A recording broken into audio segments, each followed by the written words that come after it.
"Hey, old man, move that junk heap already." The woman's voice cut sharply through the quiet suburban street. Her luxury sedan was stopped inches behind an aging car stalled awkwardly in the middle of the road. Horns began to sound. A few pedestrians slowed down, some watching with curiosity, others with thinly veiled amusement. "If you can't drive, you shouldn't be on the road," she snapped. "Stop wasting everyone's time." The elderly man behind the wheel stiffened. His hands trembled as he gripped the steering wheel, panic written across his face. "I'm really sorry," he said softly through the open window. "The car just died. I'm trying to restart it. Please, if you can, just go around." She rolled her eyes, slammed her door shut, and sped off aggressively, swerving past him without another word. What she didn't know was that this brief moment of cruelty would soon come back to her in a way she never expected. The man's name was Harris. He was 68 years old and lived alone on a modest pension.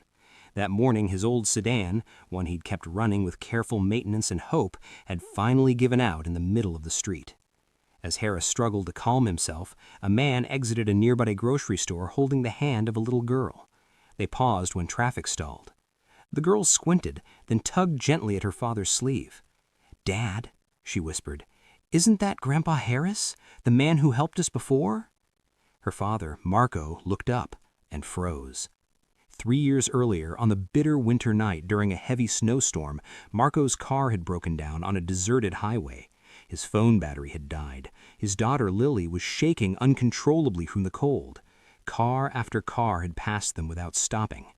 Except one. An elderly man had pulled over, wrapped his coat around Lily, and driven them safely home without asking for anything in return. That man was Harris. Marco didn't hesitate. He guided Lily to the sidewalk and rushed over. "Mr. Harris," he said urgently, "do you remember us?"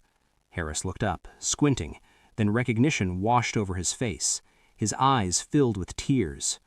"The battery," Harris said quietly. "I think it finally gave out." Marco pulled his car alongside, grabbed his jumper cables, and within minutes the old engine sputtered back to life. As they talked, Marco learned the truth. Harris's wife had passed away recently. He lived alone now. His pension barely covered rent and groceries. He'd hoped to replace the car someday, but reality kept getting in the way. Marco listened in silence. Then he said, "Come with me." They drove to a nearby car dealership. Inside, the receptionist looked up and stiffened. It was the same woman who had screamed at Harris earlier that morning. She smirked. "Do you even know how much these cars cost?" she said dismissively. "You don't belong here." Before she